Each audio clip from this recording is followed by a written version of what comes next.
professor Barata é um grande amigo, estou muito feliz com a sua presença. É um dos maiores especialistas na área de óleos essenciais e um grande incentivador de pesquisas com produtos naturais da Amazônia. Então, por favor, recebam o professor Lauro Barata.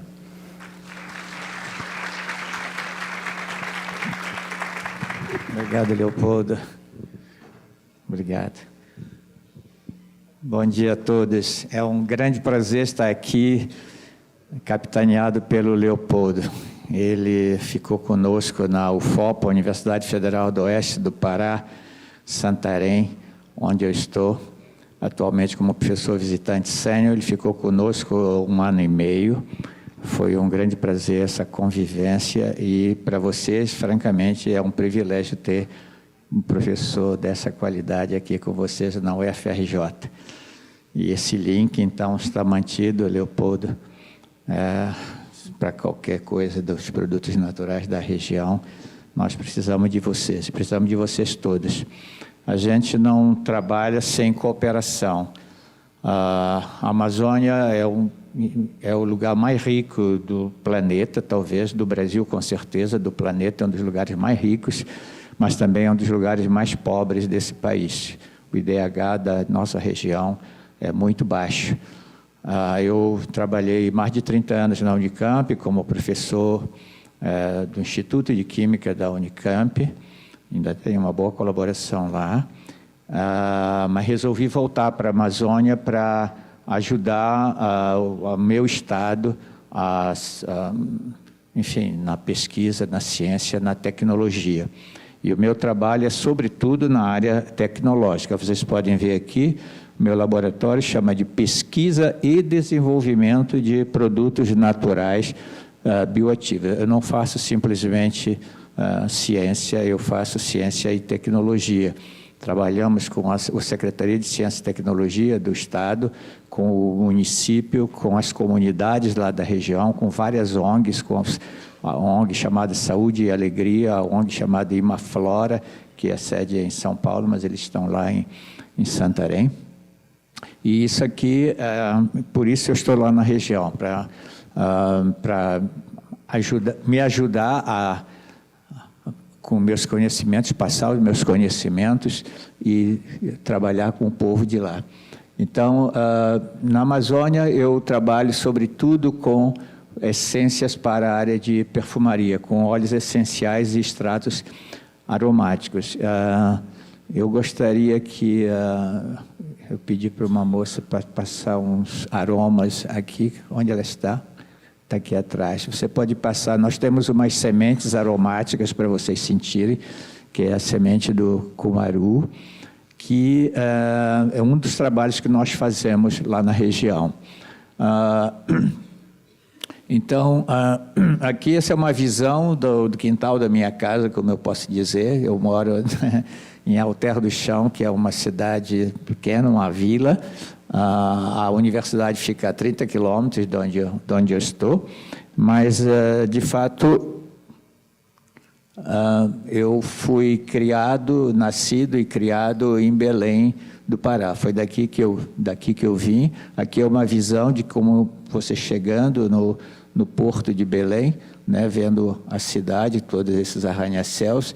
Mas, do outro lado da cidade, a pobreza é muito grande, já tem muitas vilas, muitas comunidades, muitas delas já agora estão trabalhando com óleos, produzindo, não óleos essenciais, as matérias-primas para óleos essenciais, trabalhando com plantas aromáticas, né?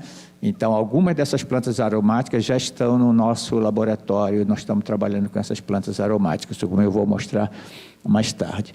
Belém é uma cidade muito cheirosa.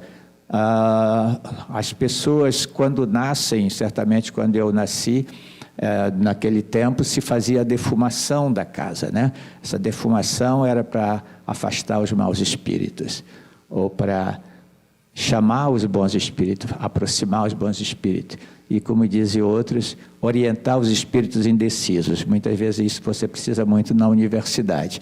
Então, eu tive isso desde criança. Quando eu nasci, os coeiros eram aromatizados com breu, com a priprioca, com as madeiras da casca preciosa, do pau-rosa, da macaca-poranga, Então, tem 1.250 dessas plantas aromáticas registradas, fora as que não estão registradas na região. E muito pouco estudo feito, muito pouco estudo. É por isso que eu mergulhei nesse mundo, né? E Belém é uma cidade que foi fundada em 1616, mas desde a descoberta do Brasil, 1500 na forma de descoberta, mas logo nos primeiras décadas, muitos europeus vieram para descobrir as belezas, não só as belezas, as riquezas da região. E naquele tempo, as riquezas da região eram as drogas do sertão, as drogas da floresta. E, por exemplo, o quinino, que veio da floresta amazônica, ela salvou milhões de pessoas na Europa, porque na Europa, talvez você não saiba, mas tinha malária, agraçava a malária. E a quinina é uma substância que ainda hoje é utilizada na região contra a malária. E se vocês pegarem a molécula química das substâncias que curam malária hoje, a maioria delas é derivada do quinino, né? Derivados sintéticos do quinino. Então, morria muito mais gente em malária naquela época que nas guerras, para você ter uma ideia, né? Belém também foi conhecido pela árvore da borracha, né? Ali passava toda a borracha que vinha da Amazônia e que ia para os Estados Unidos, para a Inglaterra, para a Europa, passava por Belém. Então, é uma cidade que ainda guarda muitas riquezas arquitetônicas, vocês podem ver aqui. Eu nasci logo atrás dessa igreja, aqui um pouco à esquerda. Então, eu morei lá e vivi durante 23 anos. Quando eu mudei, saí da faculdade e fui trabalhar, fui fazer o mestrado com o professor Walter Moss, que hoje é nome de instituto.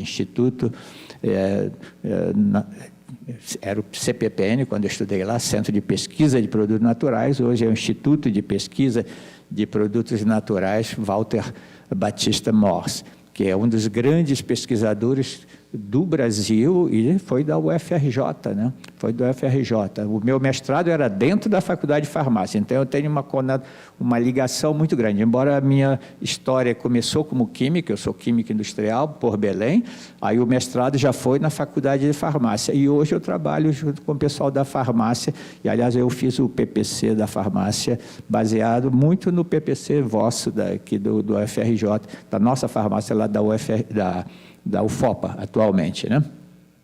Então, também por Belém e toda aquela região, e também Santarém, passaram muitos dos grandes viajantes do século XVII e o século XVIII. Então, Márcio Spix estiveram lá em Belém, estiveram lá em Santarém. Henry Bates também esteve em Santarém, viveu 3 anos, ele viveu, acho que, 11 anos no Brasil e 3 anos em Santarém. Ele descreve lá no livro dele como é que ele encontrou. Tem um filme muito interessante que vocês encontram na internet com esse nome, Henry Bates, o filme, que eu tive a oportunidade de ver o lançamento recentemente, ano passado, em Vancouver, e tive a oportunidade também de falar, assim como vocês estão aqui, só que eram crianças de 7 a 10 anos, né? Tive que falar para essas crianças o que era a Amazônia, o que era o lugar onde Henry Bates morou, e que hoje eu moro lá onde o Henry Bates esteve no século XVIII, né? Foi muito emocionante falar para crianças um pouco de química, mas falar das borboletas que o Henry Bates trabalhava. E Belém é muito conhecido também por um mercado que se chama o mercado do ver-o-peso, né? Lá no mercado do ver-o-peso você encontra todos esses frascos de óleos essenciais e extratos aromáticos de plantas da região. E são plantas mágicas, muitas vezes. São plantas que atraem pessoas, atraem marido, atraem namorado, atrai dinheiro, atrai negócios. É muito interessante, né? Muita gente acredita, uma das amigas que eu tenho, que já é uma antiga amiga que está em Campinas, ela disse que conseguiu o marido dela com um desses frasquinhos aqui. Pelo menos ela me disse isso. Então, é uma cidade que cheira óleo essencial, né? Tem óleo essencial para todo canto. E esse sabonete que hoje todo mundo conhece era na rua onde eu estudava. Eu estudei na Escola Industrial de Belém. Eu passava pela rua, eu ia a pé, 5h30 da manhã, saía de casa para chegar às 6h30 na escola.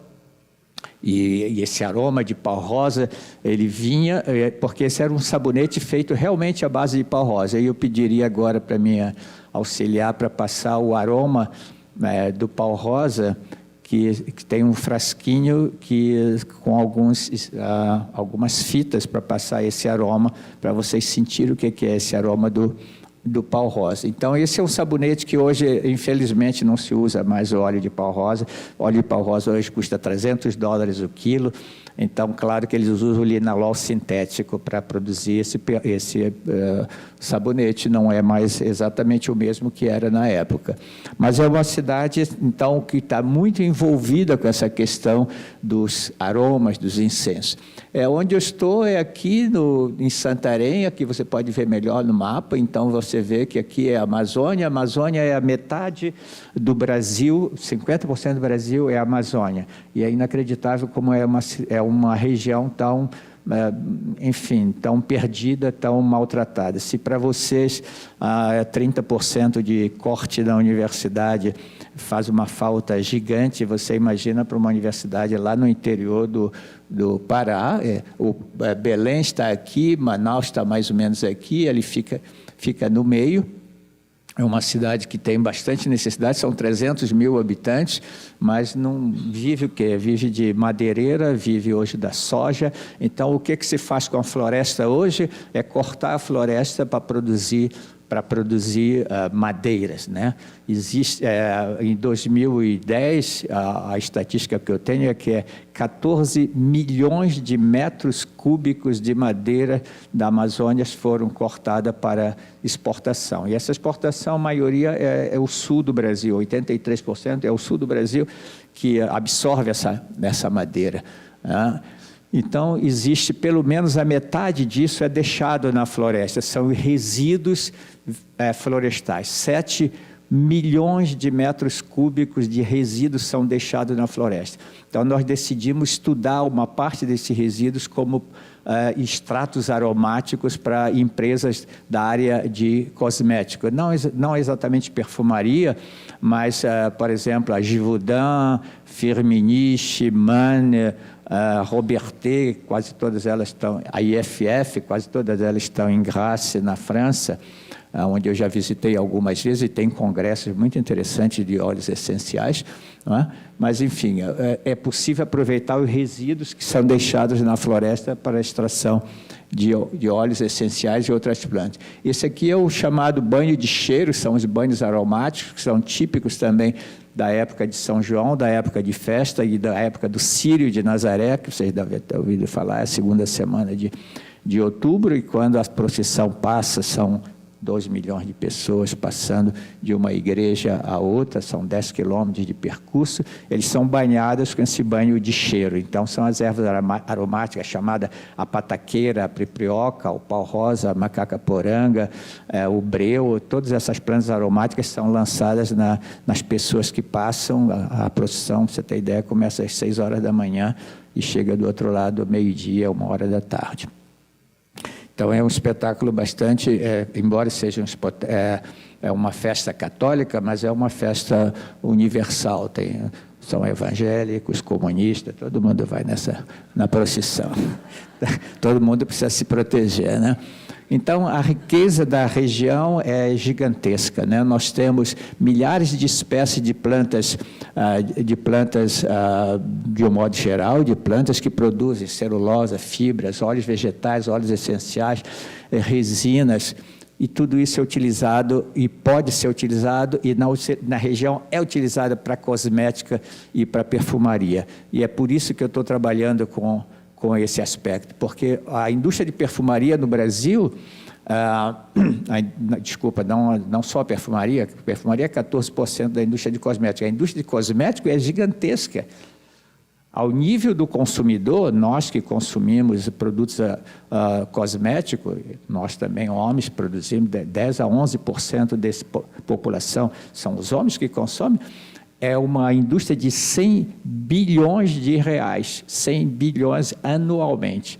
Essa é a indústria, e cresce a níveis de mais de 11% nos últimos 20 anos, tem crescido a esse nível. Então, além disso, os produtos são relativamente fáceis de produzir. Você coloca no mercado um produto de cosmético entre 2 a 5 anos, enquanto que para um produto medicinal se leva 12 anos e meio, segundo dados americanos, e custa $1 bilhão um produto para colocar no mercado, um fármaco pelo menos. Não estou falando de fitoterápico, mas fármaco custa por volta de $1 bilhão, um único fármaco. E cada vez se produz menos fármacos no mundo. As indústrias de fármacos estão em crise desse ponto de vista. A maioria dos medicamentos são antigos, o que tem hoje. Mas a região é extremamente rica nessas plantas que podem ser estudadas. Tem mais de 2.000 plantas registradas, mais de 1.250 plantas aromáticas registradas e mais de 2.000 plantas medicinais registradas na Amazônia. E o que eu acredito que eu tenho feito com meus estudantes, hoje nós somos 10 estudantes, tenho 10 estudantes num laboratório que é metade dessa sala, aproximadamente, mas tenho estudante de doutorado, de mestrado, uma pós-doc e aluno de iniciação. A minha ideia é desenvolver da biodiversidade amazônica os bioprodutos, produtos naturais. Mas, para isso, nós precisamos de usar as técnicas da biotecnologia. E, para isso, também, ciência, tecnologia e inovação, nós temos trabalhado nessa direção para produzir, na tentativa de produzir produto, e temos conseguido alguma coisa já. Por quê? Porque a Amazônia é muito pobre, e nós estamos formando farmacêuticos, nós estamos formando biotecnólogos lá na região. E se a gente não der emprego para essas pessoas lá na região, eles vão embora, eles vão vir para o sul, vão vir para Petrópolis, que está despontando agora na área de medicina e na área farmacêutica, ou vão vir para o Rio de Janeiro, para São Paulo, que tem metade da pesquisa do Brasil é feita em São Paulo, eles vão para lá.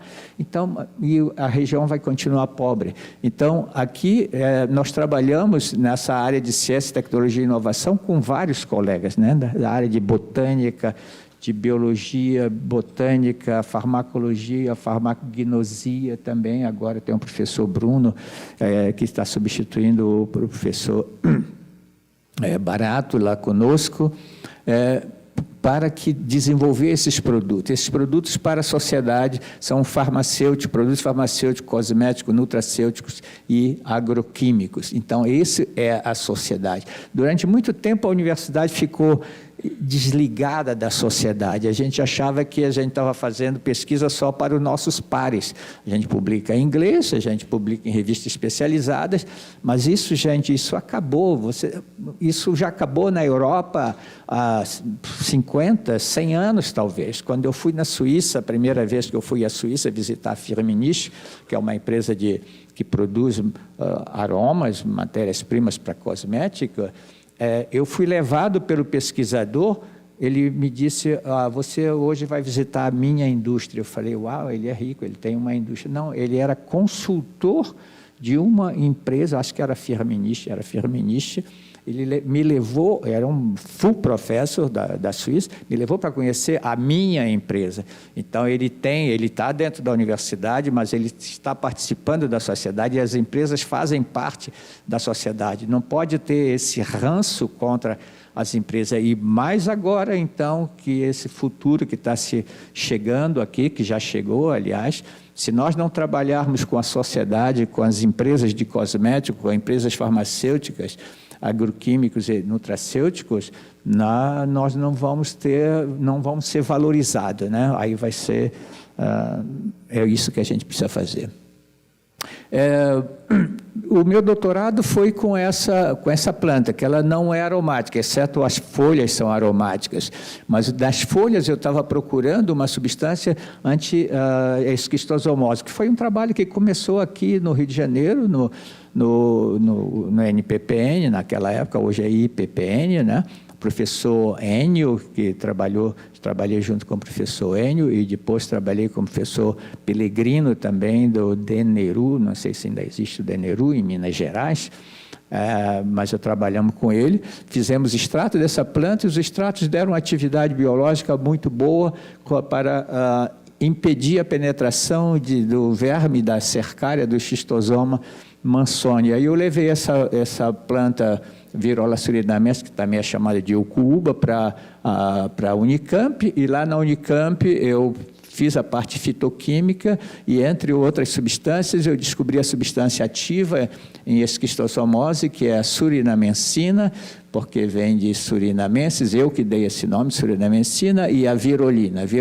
de virola, surinamensina. Eu perdi a oportunidade de chamar de baratina, porque eu tinha direito, né? Essas substâncias, então, mais tarde nós sintetizamos com os meus alunos uma centena dessas substâncias sintéticas, e muitas delas foram testadas em esquistossomose e mais tarde com a professora Bergman, né, daqui do UFRJ, em Leishmania. Então, durante muito tempo, trabalhei com hoje o professor Caio, da Fiocruz, foi a tese de mestrado dele, a dissertação de mestrado em Leishmania. Mais tarde nós fizemos uma patente em tuberculose, também teve atividade em tuberculose, não essa substância, mas um derivado sintético, e outras atividades ela apresentou, como antifúngico, anti-inflamatório, antimalárico e até mesmo antineoplásica. Isso eu coloco essa foto aqui de um pessoal lá do outro lado do rio, que são os indígenas da nossa região. E hoje, eles, na Europa, no Vancouver, lá no Canadá também, eles são chamados de First Nations. É interessante o nome, são os primeiros habitantes, são os primeiros nacionais, são os indígenas. Eles estão lá, eles estão no nosso sangue também, porque a maior parte dos amazônidas tem sangue indígena, como eu, embora tenha nome português. Barata é um nome português, Soares Barata também, né? Então, com eles eu aprendi muito, aprendo todo o tempo, tem um contexto muito interessante. Hoje mesmo, anteontem mesmo, eu mandei um projeto para uma ONG, para justamente desenvolver um laboratório específico para as comunidades lá, para desenvolver pesquisa e tecnologia com as comunidades locais. Nos anos 90, eu trabalhei com também uma outra planta da Amazônia, ela não é aromática, tem um cheiro, mas mas são os ácidos graxos e os fenóis que você sente. É a andiroba, que é chamada Carapa guianensis, é o nome científico. Existe uma outra que chama Carapa procera, que também é andirobinha. E aí eu comecei a trabalhar com empresas, né? Eu fui consultor de uma empresa para trabalhar com esse óleo. Naquele tempo o óleo tinha muito baixa qualidade, geralmente alto índice de acidez, alto índice de peróxido, e eu desenvolvi um processo para transformar esse óleo em óleo de alta qualidade com 1% de acidez e máximo 5% de peróxido. E esse é o padrão que se usa nas empresas. E a partir desse momento eu comecei a trabalhar com a empresa Natura, a Body Shop, uma outra chamada Yves Rocher e uma outra chamada Aveda. E cheguei a produzir mesmo muitos tambores, né, algumas toneladas de óleo de andiroba da Amazônia, para mostrar as oportunidades, as propriedades desses óleos na área de cosmética. E até hoje a Natura tem um produto à base de andiroba, né? Como consequência da extração por expeller da semente de andiroba, aquelas máquinas que esmagam, espremem, tem o óleo que sai e tem um resíduo. Esse resíduo, no máximo, era usado para plantações, coloca no pé da planta, como adubo. E eu desenvolvi um trabalho, uma tese que saiu no ano 2017, em agosto de 2017, encontramos os limonoides. São substâncias muito interessantes, os limonoides. Nós padronizamos os óleos vegetais na base da limonoide, fizemos por HPLC e UPLC também, aqui não está escrito, mas por UPLC. Isso, então, é um trabalho que ainda continua lá na minha região, lá no meu laboratório, com outro aluno de mestrado. No ano 2000, foi que eu comecei a me envolver com essa parte de produtos aromáticos. Eu dei uma consultoria para a empresa Chanel, de perfume, fiz um bom relatório com um economista da UFRJ, né, de Campo Grande, né, que fica em Campo Grande, o professor Peter May. Fiz um trabalho, então eu comecei a me envolver com economia. Então veja que a gente nasce químico e começa a se envolver com biólogo, farmacêutico, botânico, economista, farmacólogo, hoje com antropólogos, sociólogos. Então, é uma vida multidisciplinar. A gente não, e isso é o futuro, não tem jeito. Quem fica só na química ou quem fica só na biologia não vai muito longe. Você ouviu o seminário de ontem à noite, quantas ferramentas você tem que ter, né, para poder chegar naquele nível que nós vimos ontem, né? Então, o trabalho que eu fiz com a Chanel foi com óleo de pau rosa. De fato, eu entrevistei gente do governo, ONGs, igreja, comunitários, governo. Passei lá um mês na Amazônia fazendo essa pesquisa para fazer o relatório para a Chanel. E aí eu tive a ideia, e coloquei isso no relatório, de que poderíamos plantar árvores de pau rosa para fazer a extração do óleo das folhas. Porque eu li um trabalho de 1957 do Otto Richard Gottlieb, que muitos de vocês conhecem, onde ele dizia que algumas plantas de pau rosa, árvores de pau rosa, ele coletou folhas, extraiu e tinha a mesma substância que tinha na madeira. Então, a madeira era utilizada até esse momento para extrair o óleo essencial. Tinha que derrubar a árvore. Então, 12 milhões de árvores foram derrubadas até aquela época, de pau rosa, e foram praticamente extintas, desde da Guiana Francesa até Manaus, até a região de Manaus. Então, começou a exploração na Guiana Francesa, extinguiu, passou para o Amapá, extinguiu no Amapá, passou para o Santarém, extinguiu em Santarém, foram para Juruti, ali também houve extinção, e aí foram para o Amazonas. Então, praticamente, a árvore estava em perigo de extinção, e era por isso que muitos ecologistas estavam batendo na Chanel, porque ela estava utilizando um óleo essencial de uma planta que estava em perigo de extinção. E ela queria, então, uma solução. E a solução que eu dei foi plantem pau rosa. Plantar pau rosa, porque das folhas a gente pode extrair, podando a cada ano, folhas e galhos finos, de até de uma polegada, você consegue extrair o óleo. E eles aceitaram essa ideia, começaram a cultivar nas Guianas, e eu recebi um prêmio do Samuel Benchimol, acho que foi $100 mil na época, e eu fiz uma plantação de pau rosa lá em Santarém, e foi por isso que eu fui parar em Santarém, porque foi o lugar que eu encontrei melhores condições, e não era na universidade, não, era dentro de uma empresa chamada Pematec. E eu fiz uma plantação de 1 hectare de pau rosa e mostrei que, de fato, era possível extrair óleo essencial das folhas e galhos finos.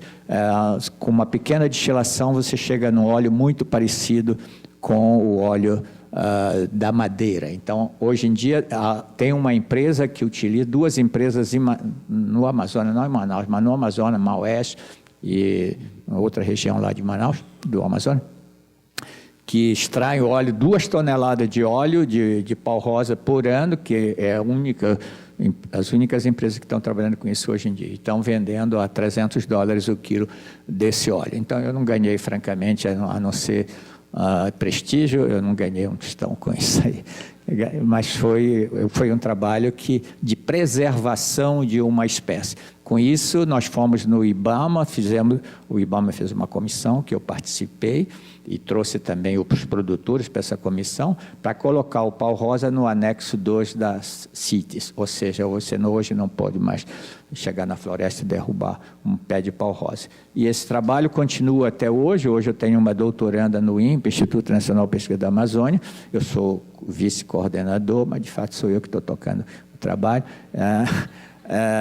com o pau-rosa, que é uma espécie muito complicada de saber exatamente o que é pau-rosa. É uma laurácea, muitas plantas são confundidas com pau-rosa, e hoje nós sabemos bem do ponto de vista químico como é que é um pau-rosa. E agora nós estamos trabalhando com DNA, e ontem à noite eu tive uma conversa com o Wolfender sobre a possibilidade de fazermos aquele trabalho que ele fez com outras plantas medicinais, com o pau-rosa, e ele aceitou. Nós vamos trabalhar com isso também.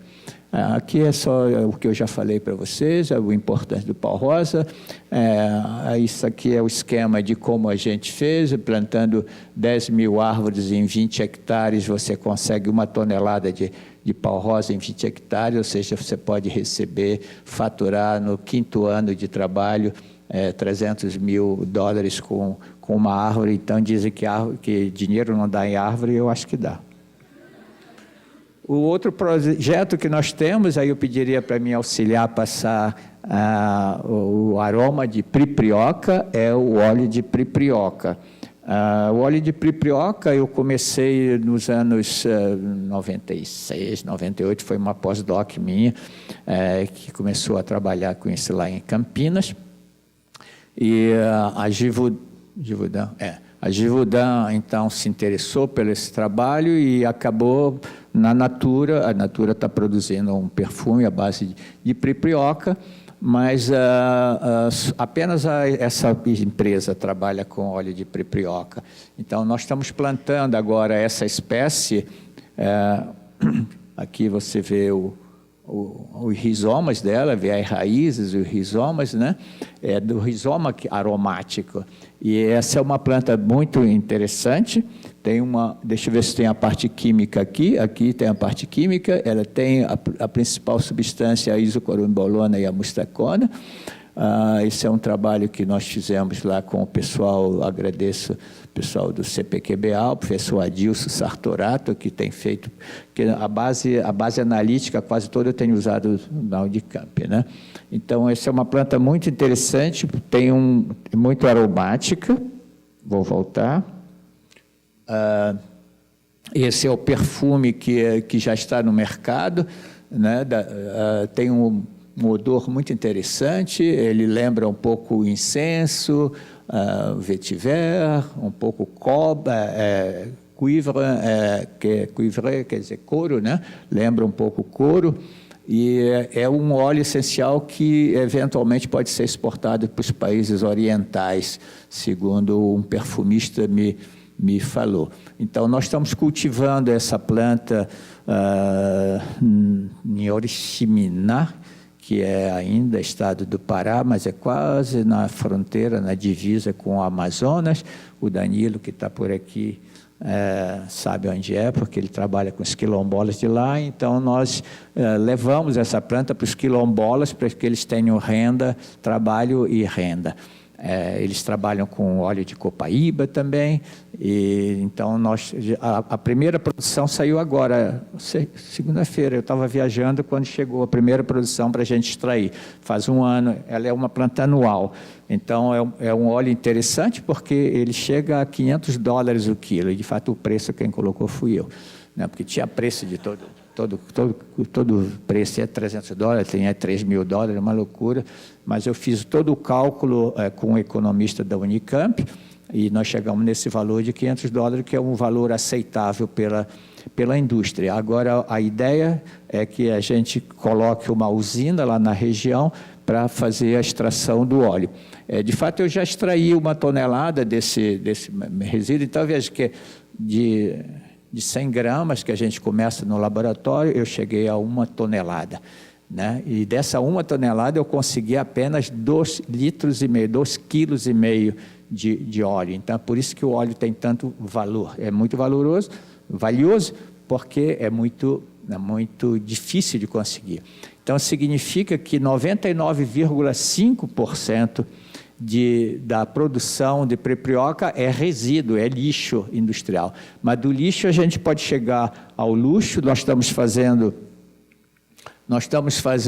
isso aqui é atividade anticâncer, com resíduo, esses 99,5% são resíduos, a gente está aproveitando para fazer extrato. Tem uma menina fazendo doutorado comigo nisso aí. Então, esse trabalho foi feito na Faculdade de Farmácia da Unicamp, e tem uma atividade muito interessante em câncer. Isso aqui foi o meu estudante, um pós-doc, que trabalhou com todos esses aspectos. Aqui que estão vendo, o cultivo, aqui é a prepioca, você está vendo, é um capim.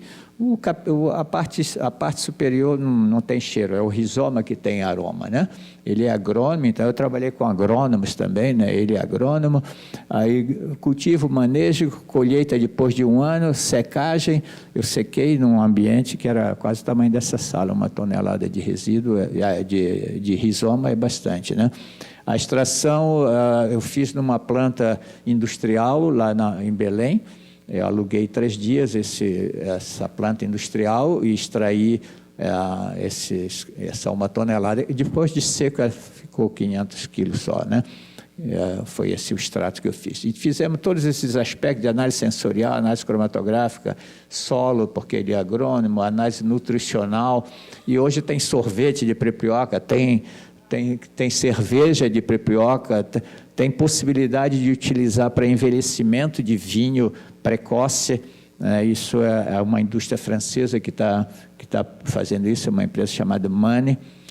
Então, por isso eu coloquei nessa empresa, nessa ONG, para que tenha realmente uma produção e que possa chegar ao mercado internacional.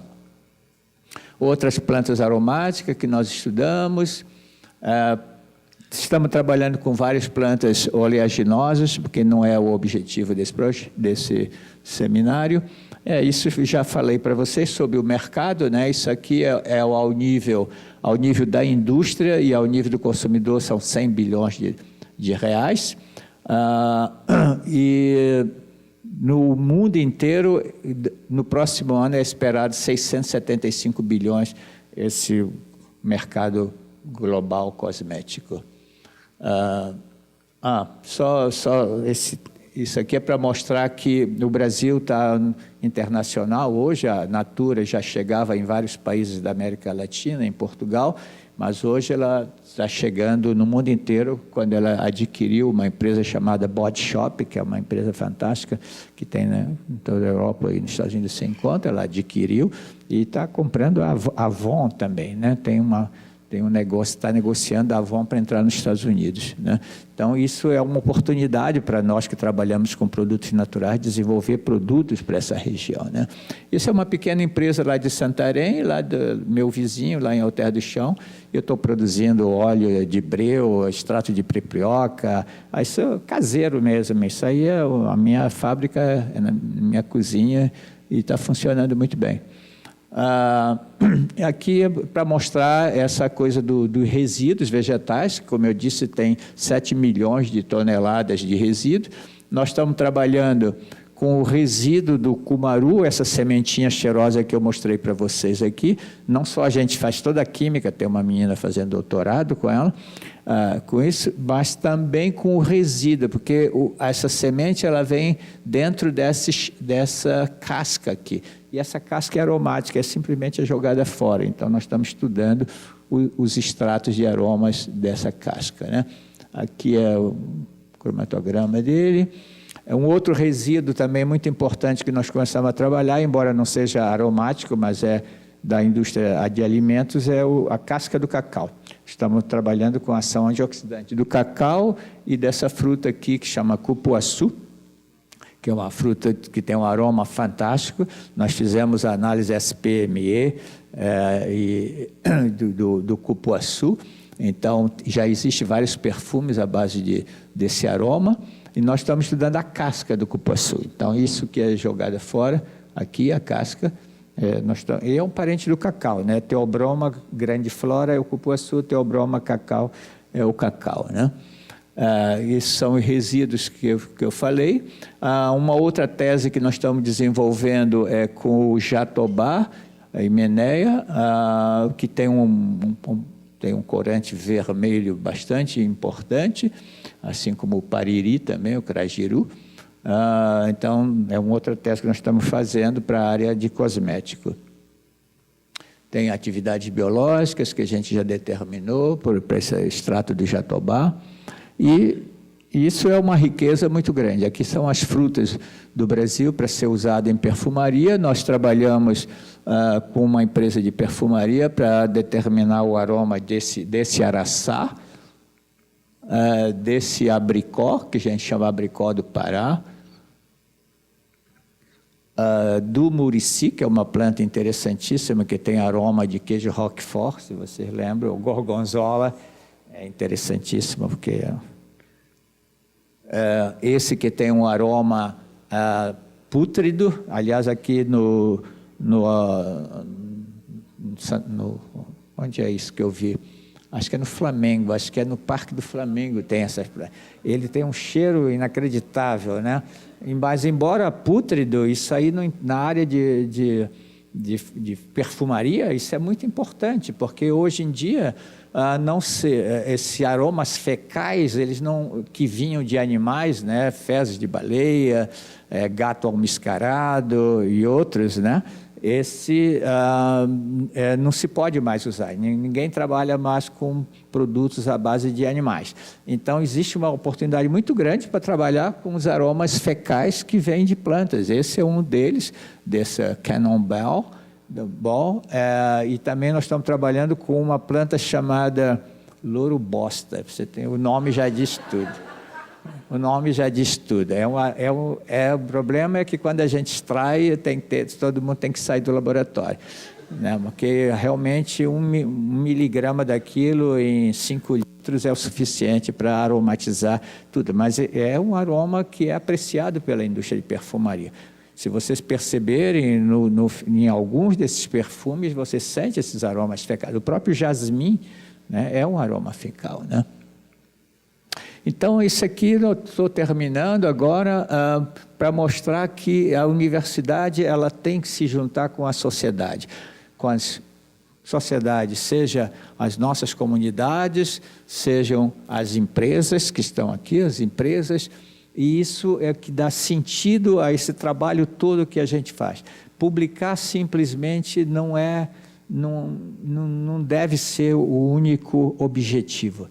Publicar é importante, senão a gente morre, é publish or perish, né? A gente morre se não publicar, mas é muito importante levar esse trabalho para a sociedade. Vocês que são jovens, eu trago esse recado para vocês, é o que eu faço com meus alunos de graduação, é o que eu faço com as crianças lá em Vancouver, é o que eu faço com as crianças lá em Alter do Chão, e é o que eu faço com meus netos. Olha, nós temos que desenvolver essa riqueza toda, se a gente não aproveitar, outros o farão.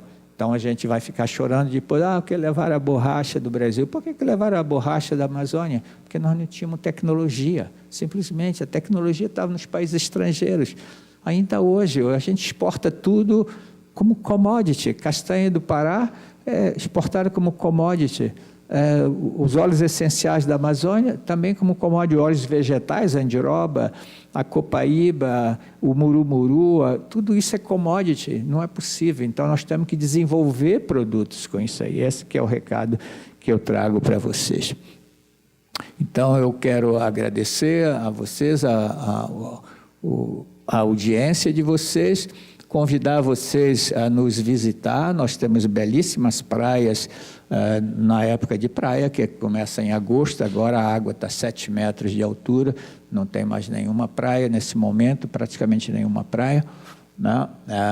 É muito bonito também nessa época da enchente. É muita chuva e água muito alta, eu acho belíssima.